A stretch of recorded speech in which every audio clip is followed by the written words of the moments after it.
Como prometido, hoje eu estou aqui para trazer para vocês a minha resenha sobre Promessas Cruéis, a tão aguardada, tão esperada por todos nós leitores, né? A continuação da duologia de Divinos Rivais. E assim, eu tenho que admitir que com relação ao primeiro, esse volume deu uma caidinha, sabe? Infelizmente. Mas antes de explicar e falar um pouco mais sobre esse livro, deixe-me me apresentar. Oi, eu sou o Mark e bem-vindos a mais um vídeo.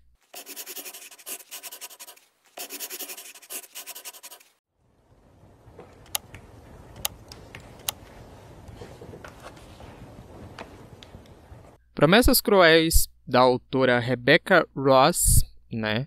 Lançou aqui no Brasil agora, em abril, pela editora Alt. E, como eu disse, né? É o segundo volume da duologia de Divinos Rivais. Esse também tem uma pintura trilateral, né? Aqui a gente tem um violino, aqui escrito Querido Roman e aqui folhas, né? Eu acho que são íris, né? Bem provável que seja. E assim, como eu disse, esse daqui, a conclusão, né, dessa duologia, eu diria que a autora, não vou dizer que ela pecou, porque aí também vai de acordo com cada pessoa, mas para mim, ela deu uma fragmentada no gênero romantasia, sabe? E que particularmente não me agradou muito, não. Ixi, Maria, cara, acho que eu vou... Ixi, meu Deus. E nesse livro a história começa 2 semanas depois do final de Divinos Rivais. Então aqui a gente tem a Iris, né, acompanhando junto com o irmão dela, o Forrest, chegando na cidade deles, né, de Oarte, acho que assim pronuncia, né? E na verdade começa contando o caminho deles até chegar à cidade e depois chegando na casa, né? E a Iris ali vai narrando como é que foi esses contatos nesses primeiros dias dela com o Forrest, e ela sempre pensando no que poderia ter acontecido, o que aconteceu, na verdade, acho que é a palavra mais certa mesmo, com o Roman, né? Então eles chegam lá na cidade deles e tal, e eles, mais a Iris no caso, né, percebe que a cidade inteira não tá se tocando que a guerra tá chegando até eles, que o confronto tá chegando até eles. Tá todo mundo muito, não vou dizer nem pacifista, na verdade, porque depois eles se mostram assim, que eles são contra os deuses em geral. Eles não querem saber nem da Inva, nem como é que é? Dacre, né? Nem do deus celestial, nem do inferior. Eles querem acabar com os deuses todos, sabe? Então, tá esse conflito um tanto quanto velado, pelo menos no começo da história. Se prepara, viu? Se prepara pra ti. E nessa de voltar à rotina, né? A Iris volta pro jornal, pro Tribuna, né? E a chefe dela, depois de um tempo, claro, a chefe dela propõe ela e a outra correspondente, né? Também amiga dela, como é que é?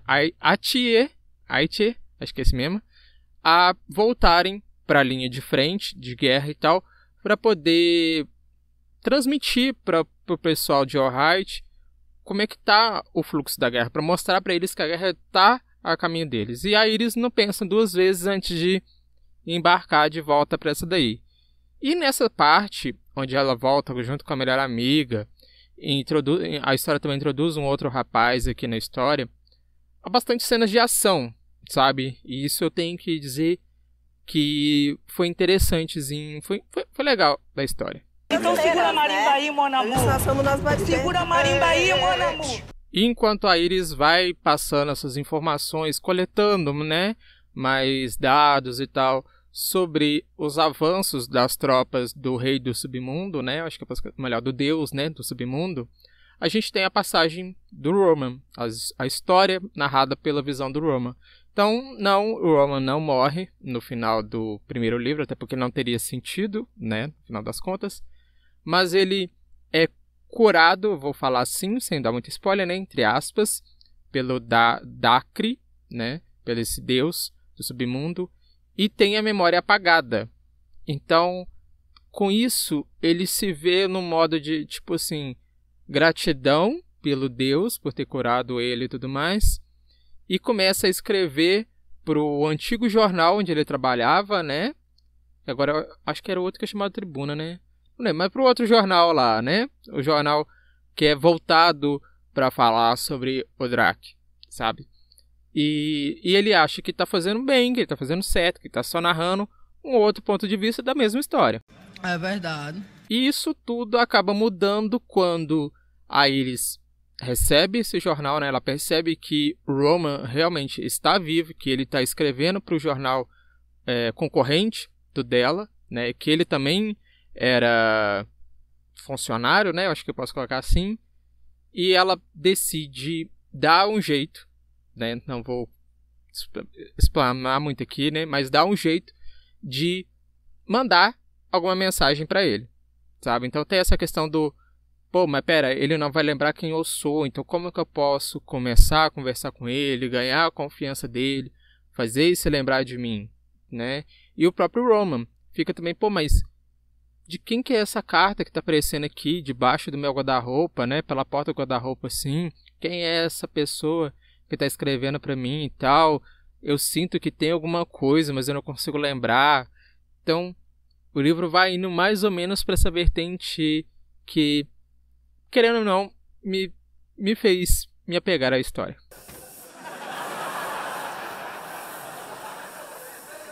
What? Creio eu que você assistindo esse vídeo deve estar achando um pouco confuso eu ter falado que o gênero foi fragmentado, né? Mas eu vou explicar um pouco mais sobre o porquê dessa divisão, por que eu vi essa divisão, essa quebra muito grande. O livro, o primeiro pelo menos, né, como eu disse no vídeo anterior, a romantasia é muito forte. Os dois gêneros, o romance e a fantasia, estão muito bem entrelaçados. Já nesse eu já vi uma ruptura muito grande, porque quando a autora traz as questões de fantasia, ela fala sobre os deuses, né, sobre os poderes dos outros deuses, como os outros deuses foram adormecidos, a questão de adquirir novos poderes, sabe? O pacto que a Enva fez com o antigo rei dos humanos para poder encantar os outros deuses e tal. E tem a questão da espada, que não sei o quê. E as linhas de lei da cidade. O submundo também é muito descrito, como é o submundo e tal. Então, assim, você vê que a fantasia ficou toda por conta disso. E o romance ficou muito pela questão do... o Roman tá com o inimigo. A Iris está aqui combatendo o inimigo. Mas ela precisa... não vou dizer reconquistar, né? Mas ela precisa fazer ele se lembrar dela. E ela precisa... ao mesmo tempo ajudar as outras pessoas, mas ela quer tirar o Roman desse local, né, das garras do Dacre, e depois que ele acaba recordando, porque no momento, né, óbvio, ele vai se lembrar dela, aí fica nessa questão de, eu tenho que te proteger, que não sei o que lá.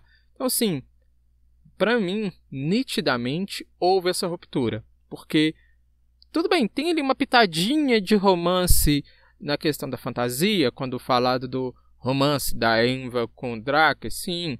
Tem ali também um pouquinho de fantasia, né? Com esse relance, ótimo, com esse lance do Roman e da Iris, tem também. Mas é tão pouquinho que, para mim, particularmente, houve sim uma ruptura entre os dois gêneros. O que, de certo modo, ficou um tanto quanto complicado. Eu falo pra você. Eu falo pra você, você vai ser bastante criticada pelo Brasil inteiro, hein? E além dessa parte da ruptura, o que acabou me fazendo desencantar, o que acabou fazendo, assim, inevitavelmente a comparação com o primeiro livro, só alguns pontos que eu vou pontuar agora, né? Eu achei que era 2 só, mas acabei lembrando de mais um aqui. O primeiro ponto que eu acho que eu sou obrigado a falar, na verdade, é com relação às partes, sabe? Eu não sei se vai estar pegando no vídeo, acho que não, porque tá bem pequenininho, sabe? Mas assim, aqui quando eu comecei a olhar aqui, né, quando eu abri a embalagem, eu vi e falei, opa, tem 3 divisões, né, no caso aqui no livro, então tem 4 partes do livro. O que no primeiro, como eu disse, né, no vídeo anterior, essas partes, elas terminavam, o último capítulo da primeira parte, por exemplo, né, terminava de um jeito muito bom, muito avassalador, que eu já queria pegar o primeiro volume da outra parte. Já nesse, não deu essa gana, sabe, essa vontade. O que puxa a segunda parte, né, o segundo tópico que eu tenho que falar aqui, que é a questão da encheção de linguiça, sabe? Eu vi muita coisa aqui que a autora colocou que eu falava assim, gente, mas pra que essa descrição toda de cena? Pra que essa enrolação toda com isso, aquilo, aquilo outro? Tá, beleza. É importante pra narrativa? É. Ajuda. Mas assim, não me desceu muito, sabe? Eu acho que se ela tivesse enchido a linguiça do jeito que ela encheu, mas se ao final de cada parte tivesse esse capítulo avassalador, daria para passar pano. O que também não deu para passar pano, que acabou também calhando com essa questão de encheção de linguiça, foi os capítulos finais. Porque, vou colocar assim, tá? Para não estragar a experiência de ninguém nem dar spoiler. Só que os 2 últimos capítulos eu achei desnecessário, sabe?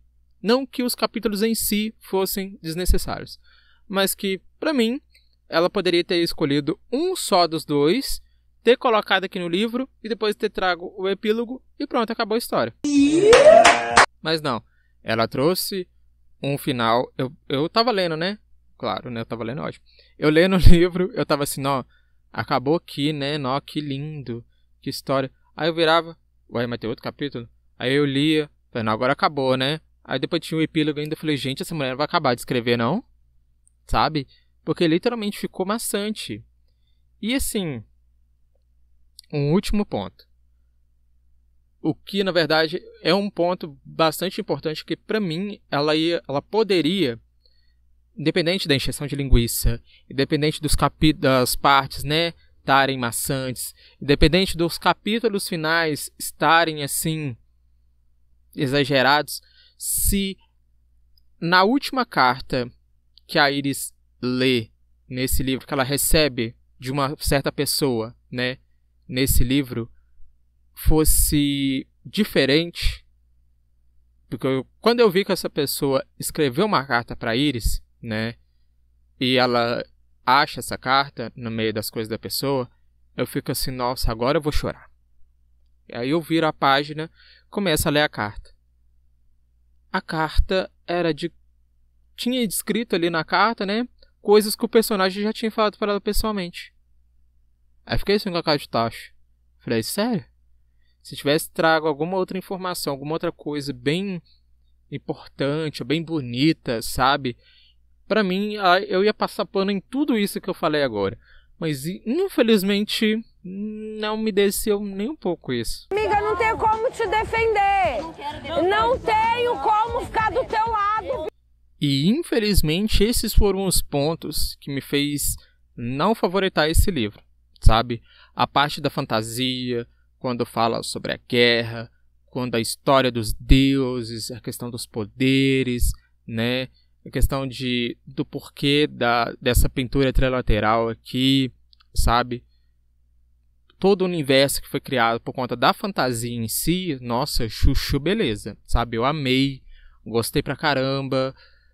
Tem ali um pezinho, essa questão de linhas de lei, né? Tem um pezinho ali de Cassandra Clare, então eu já conheço essa questão de linhas de lei e tal, então não foi algo muito novo pra mim. Mas todas as outras construções que ela teve, né, da trama, questão do submundo, como é que era lá no submundo, a questão da luta que tem ali e tal, foi muito bem colocada, foi muito bem pensada. Tem uma cenazinha lá, o confronto do Darak e da Inva, que me fez perder o fôlego assim quando eu li, mas infelizmente a questão do romance eu achei que ficou muito fragmentada, muito dividida da fantasia, e ficou essa coisa de... A encheção de linguiça ficou mais por conta dessa parte, sabe? O que ainda assim no romance salvou um pouco a nota foi que a autora também trouxe outros casais, né? Formou outros casais aqui que... Tá, dê pra passar ali, mas ainda assim eu tenho que ser não vou dizer criterioso, né? Mas eu tenho que ser justo com todos os outros livros que eu já li, com todos os outros livros que eu já trouxe resenha aqui pro canal, e principalmente ser justo com Divinos Rivais, porque Divinos Rivais, sim, foi uma leitura que eu não conseguia parar de ler, e esse aqui já não foi tão bem assim, sabe? Então, Promessas Cruéis, eu fechei com 4,5 estrelas, não favoritei, e eu digo que, assim, para amantes de romance, para quem gosta muito do gênero romance, com certeza vai fechar e mais um livro 5 estrelas favoritado, que não sei o que, parará peripondoro, né? Agora, para mim, que não sou tão fã, assim, do gênero, ver o gênero fragmentado da fantasia, saiu, para mim, particularmente, né, muito da romantasia, deixou a desejar. Meu Deus. Isso é uma vergonha. Porque, no final, é uma conclusão boa para a duologia. Isso, sem sombra de dúvidas, trouxe muitas questões, explicou muito das perguntas que eu tinha, né, que eu coloquei no primeiro vídeo, no vídeo anterior de Divinos Rivais, principalmente com relação às casas, os locais com magia, como é que funciona essa magia, o porquê dessa magia, né? A relação desses locais com a guerra também é muito importante. Só que a encheção de linguiça me pegou. Então, eu acho que eu vou ficando por aqui, né?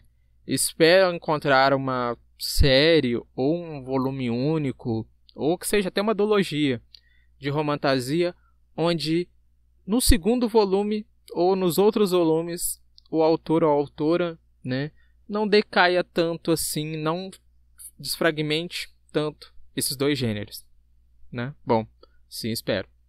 Então, com isso, eu vou ficando por aqui e eu vejo vocês na próxima. Tchau, tchau, gente. Desumanos, o que tá acontecendo comigo?